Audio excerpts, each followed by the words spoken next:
Today we are doing our lesson 2 from the subject science, and this is for class 10th Hindi medium, and the name of chapter 2 is Amla, Sharak evam Lavan. Question number 1. अम्ल एवं क्षार में अंतर बताइए। अम्ल क्या होते हैं एवं क्षार क्या होते हैं? अम्ल स्वाद में खट्टे होते हैं जबकि क्षार स्वाद में कड़वे होते हैं।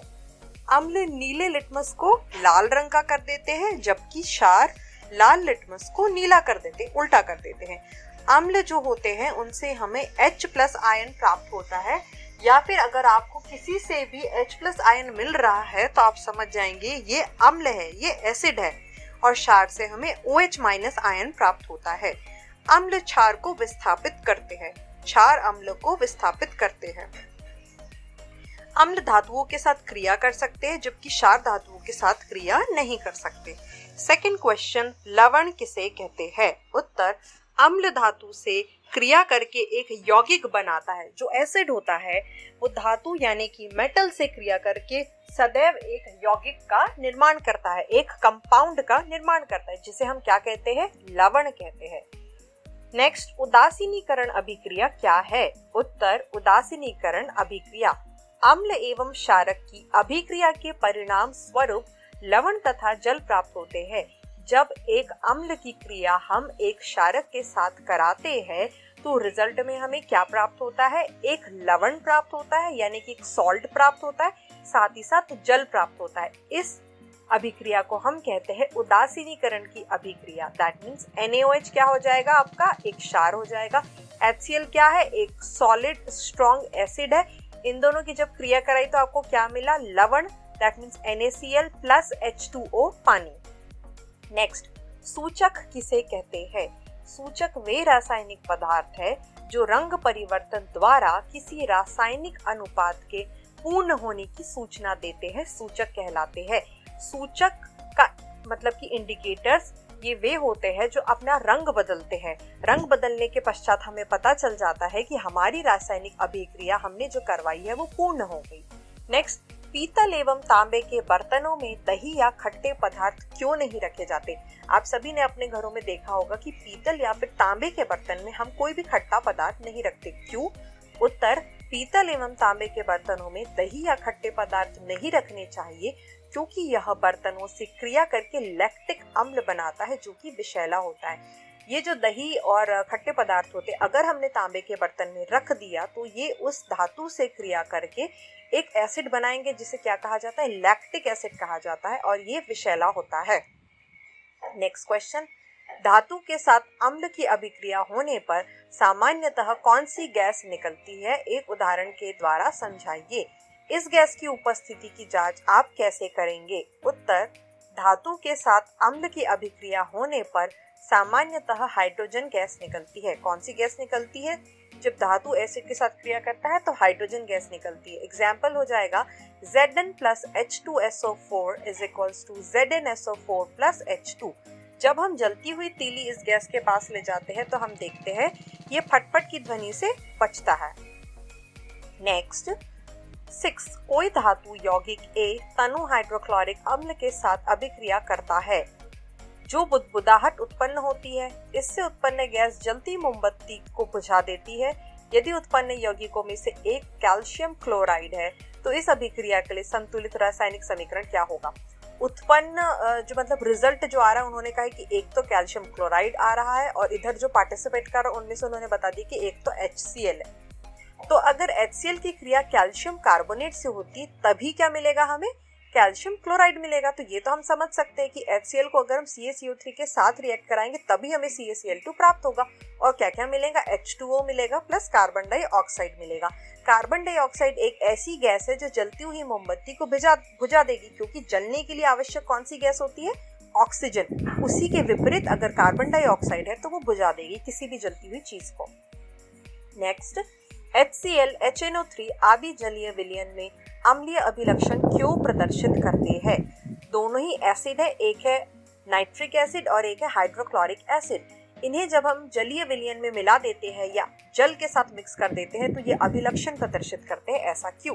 जबकि अल्कोहल एवं ग्लूकोज जैसे यौगिकों के विलयन में अम्लीयता के अभिलक्षण नहीं प्रदर्शित होते। उत्तर HCl HNO3 आदि जलीय विलयन में अम्लीय अभिलक्षण प्रदर्शित करते हैं क्योंकि इनके जलीय विलयन में होता है H+ आयन, जबकि अल्कोहल एवं ग्लूकोज जैसे यौगिकों के विलयनों में अम्लीयता के अभिलक्षण नहीं होते क्योंकि इनके जलीय विलयन में H+ आयन नहीं पाया जाता।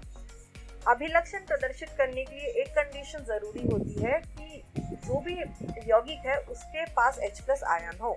तो एसिड के पास तो H+ आयन होता है, पर क्या ग्लूकोज के पास H+ आयन होता है? नहीं होता, क्योंकि उसका फॉर्मूला होता है C6H12O6। इसमें तो दूर दूर तक के H+ आयन नहीं है। नेक्स्ट, अम्ल का जलीय विलयन क्यों विद्युत का चालक होता है? उत्तर अम्ल का जलीय विलयन विद्युत का चालक करता है क्योंकि जल में होते हैं H+ आयन उत्पन्न कर देते हैं और विलयन में इसके कारण धारा का प्रवाह हो सकता है, इसलिए करंट फ्लो हो सकती है। नेक्स्ट, शुष्क हाइड्रोक्लोरिक गैस शुष्क लिटमस पत्र के रंग को क्यों नहीं बदलती? उत्तर शुष्क हाइड्रोक्लोरिक गैस शुष्क लिटमस पत्र के रंग को नहीं बदलती क्योंकि जल की उपस्थिति में HCl में हाइड्रोजन आयन उत्पन्न होते हैं। जल की अनुपस्थिति में HCl में H+ आयन पृथक नहीं हो सकते। अगर सूखा कर दिया हमने HCl को, जलीय विलयन नहीं है, तो ये लिटमस का रंग नहीं बदलते।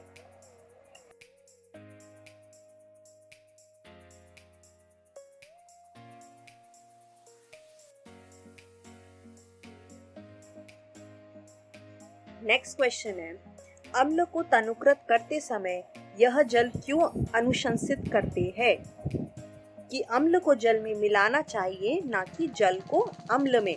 जब भी हम एसिड को एक जलीय लवण में बदलना चाहते हैं तो क्यों एसिड को जल में मिलाते हैं, ना कि जल को एसिड में?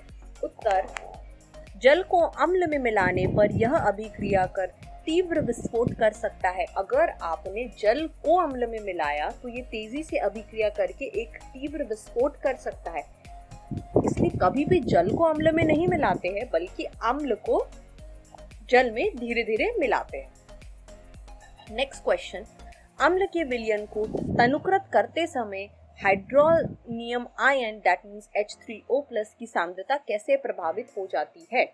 उत्तर जल में अम्ल या क्षारक मिलाने पर आयन की सांद्रता H3O+ या फिर OH- में प्रति इकाई आयतन में कमी हो जाती है। इस प्रक्रिया को ही तनुकरण कहते हैं। क्या होता है, जब जल में हम अम्ल मिलाएं या फिर क्षार को मिलाएं तो जो आयन की सांद्रता होती है उसके प्रति इकाई आयतन में कुछ कमी आ जाती है, जिसे हम क्या कहते हैं? तनुकरण कहते हैं। नेक्स्ट क्वेश्चन है, जब सोडियम हाइड्रोक्साइड विलयन में अधिक क्षारक मिलाते हैं तो हाइड्रोक्साइड आयन की सांद्रता कैसे प्रभावित होती है? उत्तर जब sodium hydroxide that means NaOH विलयन में अधिक क्षारक, अधिक का मतलब ज्यादा से ज्यादा क्षार आपने मिला दिया, तो हाइड्रोक्साइड आयन NaOH में कौन सा आयन होगा? OH- आयन होगा। इसकी सांद्रता बढ़ जाएगी क्योंकि क्षार में भी ऑलरेडी OH- आयन होता है और NaOH में तो होगा ही होगा। नेक्स्ट क्वेश्चन, प्रबल अम्ल और दुर्बल अम्ल क्या होते हैं? प्रबल अम्ल वह अम्ल जो आसानी से प्रोटीन प्रदान करता है प्रबल अम्ल कहलाता है, जैसे कि HCl और H2SO4। दुर्बल अम्ल क्या कहलाते हैं? ऐसे अम्ल जो आसानी से प्रोटीन प्रदान नहीं करते दुर्बल अम्ल कहलाते हैं, जैसे कि CH3COOH carboxylic acid and H2SO3 sulphurous. Next, pH scale क्या है? दैनिक जीवन में इसके महत्व को समझाइए। उत्तर किसी विलयन में उपस्थित हाइड्रोजन आयन की सांद्रता ज्ञात करने के लिए एक स्केल विकसित किया गया है। दैट मीन्स यह पता करने के लिए कि वह विलयन अम्ल है या क्षार है, एक स्केल बनाया गया और इस स्केल का क्या नाम रखा गया? पीएच स्केल रखा गया। किसी विलयन का पीएच उसमें उपस्थित आयन की सांद्रता का लघुगुणक होता है। और जीवन में इसके क्या उपाय है? कृषि में महत्व क्या है? मृदा का पीएच मान ज्ञात करके मृदा में बोई जाने वाली फसल की किस्म, मिलाए जाने वाले उर्वरक का प्रकार आदि को सुनिश्चित किया जाता है। हम मृदा का जब पीएच मान पता कर लेंगे तो पता चल जाएगा कि उसके बाद हमें किस प्रकार की फसल बोनी चाहिए। नेक्स्ट है पाचन में महत्व। हमारे उदर द्वारा आंशिक मात्रा में हाइड्रोक्लोरिक एसिड उत्पन्न किया जाता है। हमारे स्टमक में, हमारे पेट में कौन सा एसिड होता है खाने के पाचन के लिए? HCl पाया जाता है, हाइड्रोक्लोरिक एसिड, जो भोजन में अम्ल की अभिक्रिया से जो भोजन के पाचन में अधिक सहायक होता है। अपच की स्थिति में अम्ल की अधिकता से पेट में दर्द एवं जलन होता है। अपच यानी इंडाइजेशन, जब खाना अच्छे से पच नहीं रहा है तो आपके स्टमक में अब जो HCl है उसकी मात्रा ज्यादा हो गई, एसिड ज्यादा हो जाएगा तो उससे पेट में दर्द होने लगता है एवं जलन फील होती है। इस दर्द से मुक्ति पाने के लिए एंटा एसिड के रूप में दवाइयाँ प्रयोग की जाती है। क्या दवाइयाँ प्रयोग की जाती है? एंटा एसिड। नेक्स्ट है पीएच परिवर्तन के कारण दंत क्षय। मुंह के पीएच का मान होता है 5.5 से कम, मतलब कि माउथ का कैसा नेचर होता है? एसिडिक नेचर होता है, क्योंकि 7 के नीचे सारे एसिड होते हैं, 0 से लेके 7 तक सारे एसिड होते हैं, 7 से लेके 14 तक के सारे बेसिक होते हैं, क्षारीय होते हैं, और एग्जैक्टली 7 पे न्यूट्रल होते हैं। दांतों का इनेमल जो होता है, जो हमारे दांतों के ऊपर एक कठोर परत जमा रहती है जिसे इनेमल कहते हैं, ये किसकी बनी होती है? ये कैल्शियम हाइड्रोक्सी एपेटाइट की बनी रहती है। किसकी बनी रहती है? कैल्शियम हाइड्रोक्सी एपेटाइट की बनी होती, जो कि शरीर का सबसे कठोर पदार्थ है। यह जल में नहीं घुलता, लेकिन मुंह का पीएच का मान 5.5 से कम होने पर यह संचारित हो जाता है। अगर माउथ का पीएच 5.5 से कम हो जाए, यानी कि और ज्यादा एसिडिक हो जाए, तो ये संचारित यानी झड़ने लगता है, टूटने लगता है। क्वेश्चन नंबर 15, आपके पास 2 विलियन A एवं B है। विलियन A के पीएच का मान 6 है एवं विलियन B के पीएच का मान 8 है। किस विलियन में हाइड्रोजन आयन की सांद्रता अधिक है और इनमें से कौन सा अम्लीय एवं कौन सा क्षारीय है? देखिए, अगर 7 से नीचे है तो वो अम्लीय है, 7 से ऊपर है तो वह क्षारीय है। और किसमें ज्यादा रहते हैं हाइड्रोजन प्लस आयन? अम्ल में रहते हैं। तो जो A है, जो विलियन A है, उसमें ज्यादा हाइड्रोजन आयन होंगे और A होगा अम्लीय और B हो जाएगा क्षारीय। नेक्स्ट क्वेश्चन है, H+ आयन की सांद्रता का विलियन की प्रकृति पर क्या प्रभाव पड़ता है? उत्तर, H+ आयन की सांद्रता बढ़ती है तथा विलियन और अम्लीय हो जाता है। जैसे जैसे H+ आयन बढ़ेंगे वैसे वैसे विलियन अम्लीय यानी कि एसिडिक होता जाएगा। नेक्स्ट है, क्या क्षारीय विलियन में H+ आयन होते हैं? अगर हाँ, तो ये क्षारीय क्यों नहीं होते? उत्तर, हाँ, क्षारीय विलियन में भी H+ आयन होते, परंतु इनकी सांद्रता OH की सांद्रता के कंपैरिजन में बहुत कम होती है। नेक्स्ट क्वेश्चन, कोई किसान खेत की मृदा की किस परिस्थिति में बिना बुझा हुआ चूना, that means calcium oxide CaO को क्या कहते हैं? बिना बुझा चूना या चौक कैल्शियम कार्बोनेट का उपयोग करेगा? उत्तर, अम्लीय परिस्थिति में इनका उपयोग मिट्टी को उदासीन बनाने के लिए किया जाता है। जब मिट्टी बहुत ज्यादा एसिडिक हो जाती है तो उसको न्यूट्रल करने के लिए, दैट मीन्स उसकी पीएच मान को 7 तक लाने के लिए कैल्शियम ऑक्साइड एवं कैल्शियम हाइड्रोक्साइड का उपयोग किया जाता है। उत्तर, CaOCl2, इसे क्या कहते हैं? विरंजक चूर्ण कहते हैं। क्या कहते हैं इसे? विरंजक चूर्ण या फिर ब्लीचिंग पाउडर। नेक्स्ट क्वेश्चन है, उस पदार्थ का नाम बताइए जो क्लोरीन से क्रिया करके विरंजक चूर्ण बनाता है। कौन क्लोरीन से क्रिया करके विरंजक चूर्ण बनाएगा? Calcium hydroxide CaOH2 plus Cl2 is equals to CaOCl2 plus H2। और विरंजक चूर्ण के क्या कार्य होते हैं, किस काम में उपयोग में लाया जाता है? पहला तो है वस्त्र बनाने में, दूसरा है कागज उद्योग में, तीसरा है रासायनिक उद्योग में, चौथा है अपचायक के रूप में, नेक्स्ट है पीने वाले जल के जीवाणुओं को नष्ट करने में। देन सोडियम हाइड्रोजन कार्बोनेट के विलयन को गर्म करने पर क्या होगा? इस अभिक्रिया के लिए समीकरण लिखिए तथा इसके उपयोग लिखिए। प्रचलित नाम क्या है? इसे कहते हैं हम बेकिंग सोडा, और रासायनिक नाम क्या हो जाता है? Sodium hydrogen carbonate. क्या हो जाता है? Sodium hydrogen carbonate. रासायनिक नाम NaHCO3 और आम बोलचाल की भाषा में इसे कहते हैं baking soda. 2NaH plus CO3 को जब हीट दी जाएगी तो क्या मिलेगा?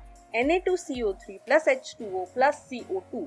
इसका यूज किस किस में होता है? बेकिंग पाउडर बनाने में, पेट की अम्लीयता को दूर करने में, अग्निशामक यंत्रों में और झागदार शीतल पेय बनाने में। गुण क्या क्या होते हैं?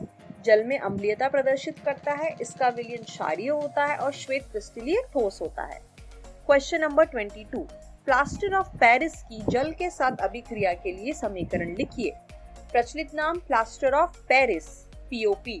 रासायनिक नाम calcium sulphate hemihydrate, formula CaSO4 और CaSO4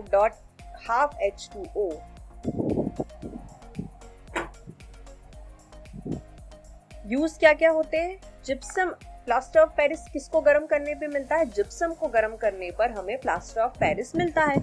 जिप्सम का फॉर्मूला होता है CaSO4.2H2O।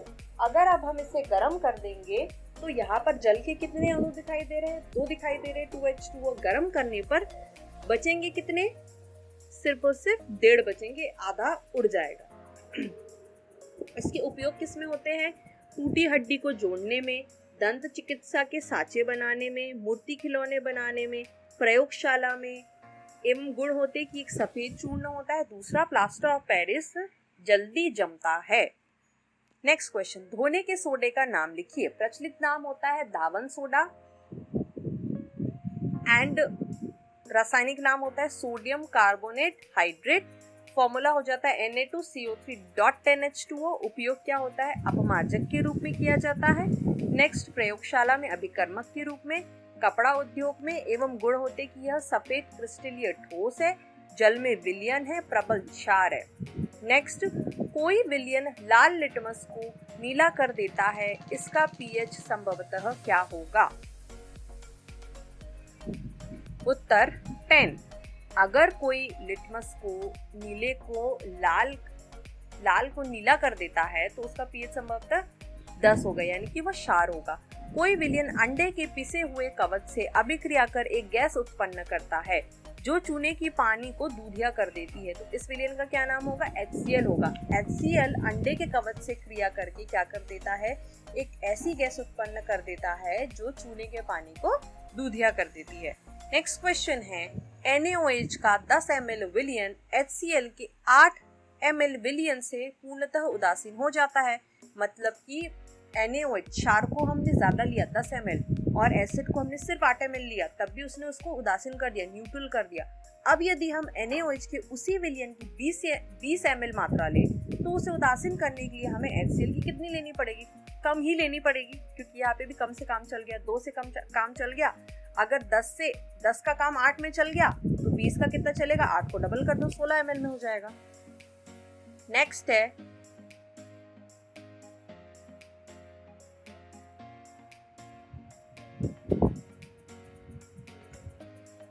अपच का उपचार करने के लिए निम्न में से किस औषधि का उपयोग होता है? उत्तर एंटासिड। निम्न अभिक्रिया के लिए पहले शब्द समीकरण लिखिए तथा उनके बाद उन्हें संतुलित करिए। संतुलन करना, पहला, तनु sulphuric acid that means H2SO4 का दानेदार जिंक के साथ अभिक्रिया करना। H2SO4 की जब हम जिंक से अभिक्रिया कराएंगे तो हमें मिलेगा ZnSO4 plus H2। Similarly 2HCl plus Mg हो जाएगा MgCl2 plus H2। Next is 3H2SO4 plus 2L हो जाएगा AlSO4 whole thrice plus 3H2। Next will be 6HCl plus 2Fe will be equal to 2FeCl3 plus 3H2। Next question है, आश्रित जल विद्युत का चालक क्यों नहीं होता जबकि वर्षा का जल चालक होता है? उत्तर, आश्रित जल आयनों में विघटित नहीं होता, मतलब कि ना तो H+ देता है ना तो OH- देता है, और धारा बहने के लिए, करंट फ्लो होने के लिए OH- आयन की सख्त आवश्यकता होती है, इस कारण वो विद्युत का चालन नहीं करता। वेयरएज जो वर्षा का पानी होता है उसमें OH- आयन उपस्थित होता है, जबकि वर्षा जल में कार्बन डाइऑक्साइड घुली होने के कारण कार्बनिक अम्ल बनता है और अम्ल विघटित होकर के विद्युत का चालन करता है। नेक्स्ट क्वेश्चन इज CaOCl2 यौगिक का प्रचलित नाम क्या है? क्या है इसका प्रचलित नाम? विरंजक चूर्ण। पदार्थ का नाम कैल्शियम हाइड्रोक्साइड बुझा हुआ चूना जो क्लोरीन से क्रिया करके विरंजक चूर्ण बनाता है। 7th क्वेश्चन, कठोर जल को मृदु करने के लिए किस सोडियम यौगिक का उपयोग किया जाता है? उत्तर, कठोर जल को मृदु करने के लिए यानी कि सॉफ्ट बनाने के लिए, हार्ड वाटर होता है और एक सॉफ्ट वाटर होता है ना, तो हार्ड वाटर को सॉफ्ट वाटर बनाने के लिए sodium carbonate that means Na2CO3 या फिर आप इसे कह सकते हैं कपड़ा धोने का सोडा बनाए उपयोग में लाया जाता है। नेक्स्ट है, H+ आयन की सांद्रता का विलयन की प्रकृति पर क्या प्रभाव पड़ता है? जैसे जैसे H+ आयन बढ़ेंगे वैसे वैसे विलयन अम्लीय होगा। नेक्स्ट है, कोई किसान खेत की मृदा किस परिस्थिति में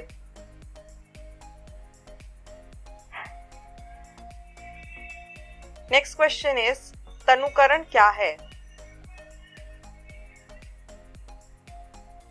नेक्स्ट क्वेश्चन 9, कोई किसान खेत की मृदा किस परिस्थिति में बिना बुझा हुआ चूना या चौक का उपयोग करता है? उत्तर, जब खेत की मृदा अधिक अम्लीय होती है तब किसान बिना बुझा हुआ चूना या चौक का उपयोग करके उसे उदासीन बनाता है। नेक्स्ट क्वेश्चन है, तनुकरण क्या है? जल में अम्ल या क्षार मिलाने पर आयन की सांद्रता की प्रति इकाई आयतन में वृद्धि ही तनुकरण कहलाता है। प्रति इकाई आयतन में कमी ही तनुकरण कहलाता है। नेक्स्ट है, अम्लीय वर्षा क्या है? वर्षा को जल का पीएच मान जब 5.6 से कम हो जाता है तो वह अम्लीय वर्षा कहलाती है। जब भी वर्षा का मान कितना हो जाता है, 5.6 से कम हो जाता है, तो वह अम्लीय वर्षा कहलाती है। जब अम्लीय वर्षा का जल नदी में प्रवाहित हो जाता है, ऐसे में जलीय जीवों का जीवन कठिन हो जाता है। नेक्स्ट क्वेश्चन है, गंधीय सूचक क्या होता है? पहला सूचक हमने वो पढ़ा जो रंग बदलता है। कुछ ऐसे पदार्थ जिनकी गंध अम्लीय या क्षारीय माध्यम से भिन्न होती गंधीय सूचक कहलाते हैं। नेक्स्ट क्वेश्चन है,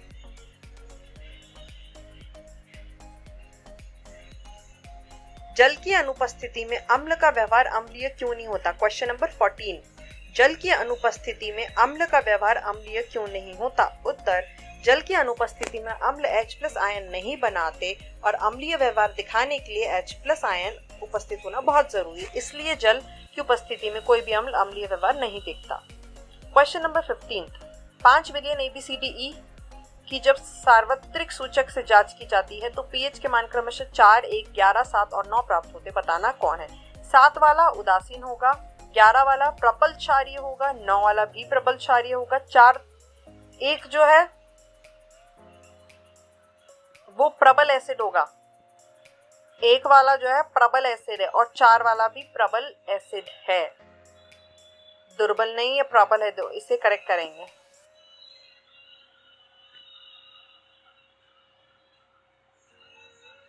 नेक्स्ट क्वेश्चन है, परख नली ए और बी में समान लंबाई की मैग्नीशियम की पट्टी लीजिए। परख नली ए में हाइड्रोक्लोरिक एसिड डालना है, HCl डालना है, और बी में क्या डालना है? एसिटिक एसिड डालना है, CH3COOH डालना है। दोनों अम्लों की मात्रा तथा सांद्रता समान है, तो किस परख नली में अधिक तेजी से बुदबुदाहट होगी? उत्तर, परख नली ए में अधिक तेजी से बुदबुदाहट होगी क्योंकि इसमें अम्ल HCl है जो CH3COOH से अधिक प्रबल है। क्वेश्चन नंबर 17, ताजे दूध के पीएच का मान 6 होता है, दही बन जाने पर इसके पीएच के मान में क्या परिवर्तन होता है? अपना उत्तर समझाइए। उत्तर, दही बनाने की प्रक्रिया में लैक्टिक अम्ल का निर्माण होता है, इसलिए दही का पीएच का मान कम होगा क्योंकि दही में अम्ल उपस्थित होता है जिससे दूध में H+ आयन की सांद्रता बढ़ जाती है। नेक्स्ट क्वेश्चन है, एक ग्वाला ताजे दूध में थोड़ा बेकिंग सोडा मिलाता है। ए, ताजा दूध के पीएच का मान को 6 से बदलकर इसे क्षारीय क्यों बना देता है? बी, इस दूध को दही बनने में अधिक समय क्यों लगता है? बेकिंग सोडा जो होता है वो क्षारीय होता है क्योंकि इसके पीएच का मान 7 से अधिक होता है। अब अगर आप दूध में इसको मिलाओगे, मतलब कोशिश ये है दूध वाले की कि दूध भी थोड़ा सा क्षारीय हो जाए, और अगर दही बनाना है तो मतलब उसके पीएच मान को अब बहुत कम करना होगा क्योंकि दही का तो पीएच बहुत एसिडिक होता है। नेक्स्ट है, प्लास्टर ऑफ पेरिस को आर्द्ररोधी बर्तन में क्यों रखा जाता है? इसकी व्याख्या कीजिए। उत्तर, प्लास्टर ऑफ पेरिस को आर्द्ररोधी यानी कि जिसमें आर्द्रता ना पहुंच पाए, माहौल की ह्यूमिडिटी ना पहुंच पाए, रखा जाता है क्योंकि यह आर्द्रता की उपस्थिति में ठोस पदार्थ बन जाता है, क्योंकि अगर वो रिएक्ट कर जाएगा आर्द्रता से तो ठोस हो जाएगा, जिसके कारण जल के साथ मिलकर जमने का गुण नष्ट हो जाता है। नेक्स्ट क्वेश्चन है, उदासीनीकरण अभिक्रिया क्या है? उदाहरण दीजिए। वह अभिक्रिया जिसमें अम्ल और क्षार मिलकर लवण और जल का निर्माण करते हैं उदासीनीकरण अभिक्रिया कहलाती है। Example, HCl plus NaOH is equal to NaCl plus H2O, then H2SO4 plus CaOH whole twice is equals to CaSO4 plus 2H2O। क्लोर क्षार प्रक्रिया क्या है?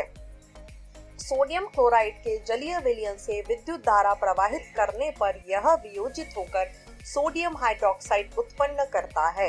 इस प्रक्रिया को क्लोर क्षार प्रतिक्रिया कहते हैं। सोडियम क्लोराइड जब जलीय विलयन से विद्युत धारा सोडियम क्लोराइड के जलीय विलयन से जब विद्युत धारा प्रवाहित की जाती है तो यह वियोजित यानी कि टूट करके सोडियम हाइड्रोक्साइड उत्पन्न करता है, NaOH बनाता है। तो इस प्रक्रिया को ही क्लोर क्षार प्रक्रिया कहते हैं, क्योंकि इनमें बने उत्पाद क्लोरीन, क्लोर एवं सोडियम हाइड्रोक्साइड क्षार होते हैं। नेक्स्ट है प्लास्टर ऑफ पेरिस की जल के साथ अभिक्रिया के प्रचलित समीकरण लिखिए। प्लास्टर ऑफ पेरिस प्रचलित नाम, रासायनिक नाम होता है कैल्शियम सल्फेट, फॉर्मूला होता है CaSO4 और CaSO4 कैसे बनता है? जिप्सम को गर्म करने से बनता है। काम ये सारे हम पहले पढ़ चुके हैं। बनाने की विधि क्या होती है? जब जिप्सम को 100 डिग्री ताप पर गर्म किया जाता है तब प्लास्टर ऑफ पेरिस बनता है। With this we are done with our lesson 2.